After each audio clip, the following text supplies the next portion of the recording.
entende o potencial dinâmico, se isso for uma ciência, uma teoria comprovada, muito em breve, não muito longe disso, desde que duas pessoas, né, também tem isso, né, para ser algo mais próximo, decidam utilizar algum tipo de device, isso colocaria a possibilidade de pessoas conversarem pelo pensamento.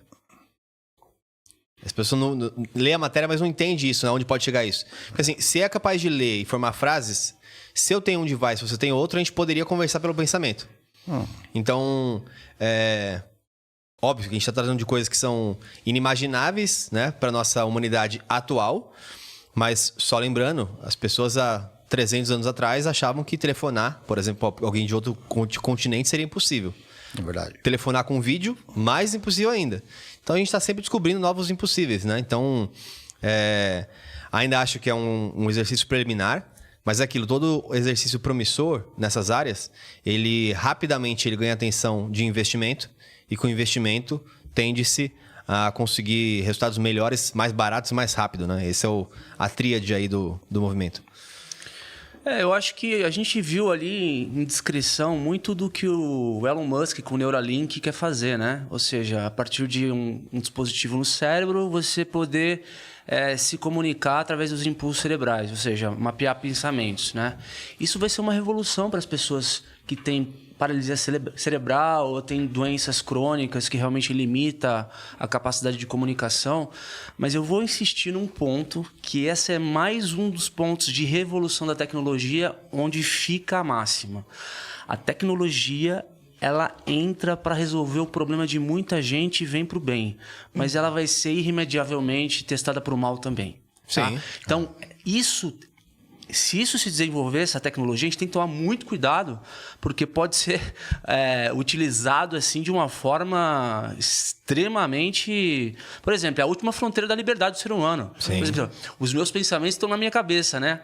E quando alguém resolver mapeá-los, né? E ter ciência deles. É isso aí. Fica a reflexão. Madeleine, você tem medo da tecnologia além dos seus pensamentos? Eu tô aqui recuperando uma matéria que eu fiz 18 de junho de 2021, que é quando essa técnica se comprovou possível. E daí você tem, hoje em dia, toda uma vertente de pensamento, isso está vindo dos Estados Unidos, você tem institutos, eles queriam testar isso na Constituição chilena, direitos neurais, que é a preservação dos seus direitos. Em 2021 aconteceu o quê? Esse lance da inteligência artificial que lê pensamento, ele tem um problema ético, que é quem vai ser a cobaia. Porque uma vez implantado um negócio na sua cabeça, tchau.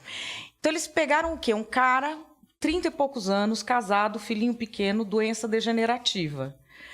Quando o cara chegou no ponto que ele só piscava o olho e a comunicação era por aí, ele quis implementar um negócio na cabeça dele, dando certo ou errado, para não perder a comunicação com a esposa.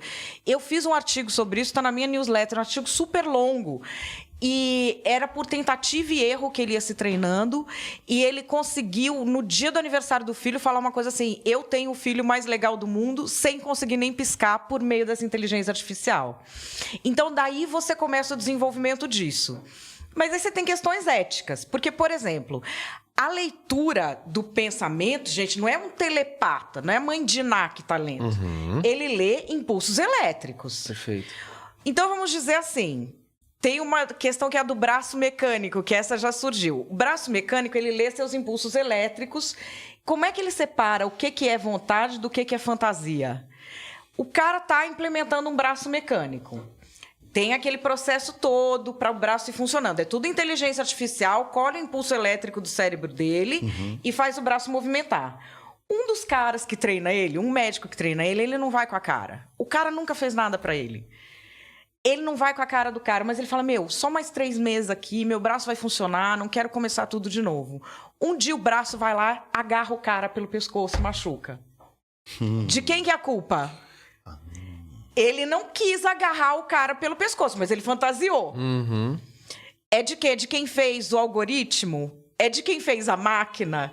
É de quem está promovendo o experimento? Então, assim, é dele que teve a fantasia. Como é que você garante que os seus pensamentos privados não serão invadidos por regimes autoritários, por exemplo? Porque é um regime autoritário que desenvolva formas de invadir o pensamento das pessoas, ele vai controlando cada vez mais pessoas. Então, a gente tem também uma nova era da privacidade e da ética para descobrir. E aí, diante de soluções, que eu estou falando aqui, a gente imaginar isso é uma solução para quem não se comunica mais de nenhuma maneira. Mas, assim, o ChatGPT chegou ontem. Hoje, o meu dia só foi possível porque eu aprendi a usar aquele negócio. Eu não preencho mais formulário, não mando mais e-mail. Tudo que é operacional, eu não uso mais, eu não faço mais. Eu não faço à mão um currículo. Ele faz tudo sozinho para mim.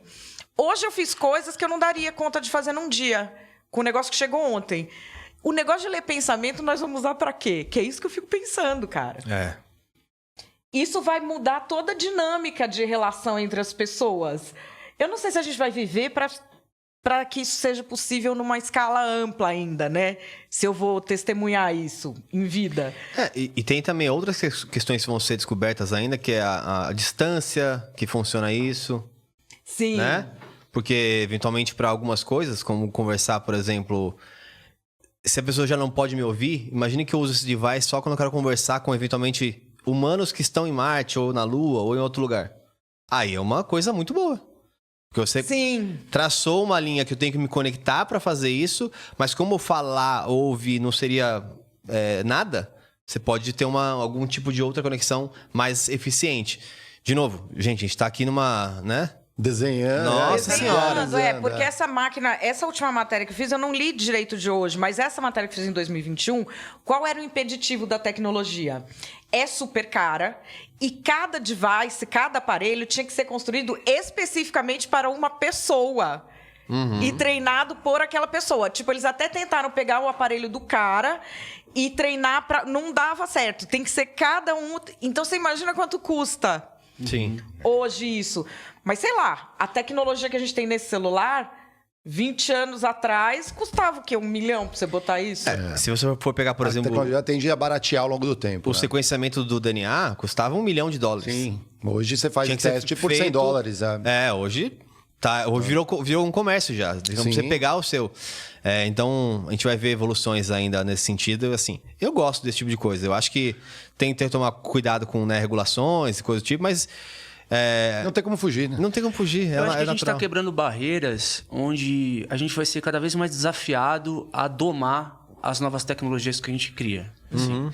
Então, o ponto é o seguinte, esse negócio é tão maravilhoso, eu acho tão legal isso, porque pensa o seguinte, não é mais sobre fala, não é mais sobre vocabulário, não é mais sobre o som que você ouve ou o que eu ouço. É toda uma nova linguagem que vai ser criada baseada em impulsos elétricos. Sim. Varreduras cerebrais baseadas em regiões do cérebro, os caras vão medir fluxo de sangue em cada região para poder mapear o que a pessoa está querendo dizer. Então é uma nova perspectiva, uma nova linguagem. São coisas novas que o ser humano está descobrindo. Então é um negócio muito legal. Muito legal. Você aí no chat, deixa aí um recado pra gente aí. Você toparia colocar um Neuralink no teu cérebro ali? Passar por um procedimento desse? Vai pensando. Quem sabe o futuro não chega, a gente não sabe. E aí? Curtiu esse corte? Então comenta aí. O que foi de tão incrível pra você? Bem que eu te espero na próxima live, hein?